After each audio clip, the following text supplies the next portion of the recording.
броварах збільшується кількість бродячих собак. Проблема укусів собак перетворилася з медичної на соціальну. Можливості захисників тварин обмежені, а влада гальмує. А от з собаками проблема, яку в цій державі ніхто не може рішити. А другий день прийдеш на роботу, санітарки приходять, мене собака порвала, я на роботі одержала травму производственну, давай мені оплачуй производственну травму. Не лікарня, а скопище собак. І ніхто не може з цим нічого зробити, тому що закон про защиту животних. 400 душ покусаних поступає щороку до нас.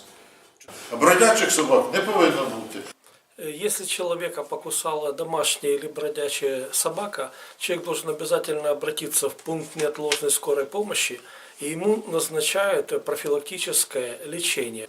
Антирабический курс лечения государству обходится около 2000 гривен только на медпрепараты.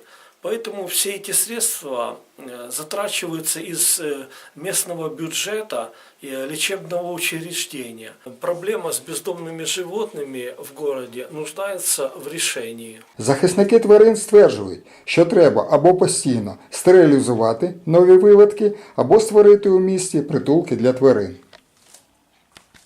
В місті Бровари більше 2000 безпритульних собак за останніми підрахунками.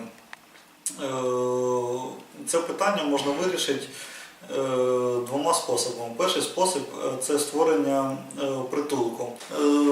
Утримання кожної собаки в притулку обходиться близько 2000 гривень на місяць.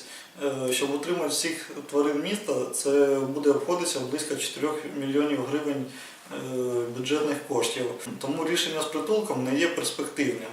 Перспективним є рішення глобальної стерилізації всіх тварин, особливо тих, які не мають породистої цінності. Для цього потрібно зробити стерилізацію доступну, а ще краще безкоштовно. Це можна зробити або методом створення якогось комунального підприємства, яке буде надавати послуги по безкоштовній стерилізації, або виділенням коштів в приватні ветеринарні клініки, які будуть займатися стерилізацією тварин.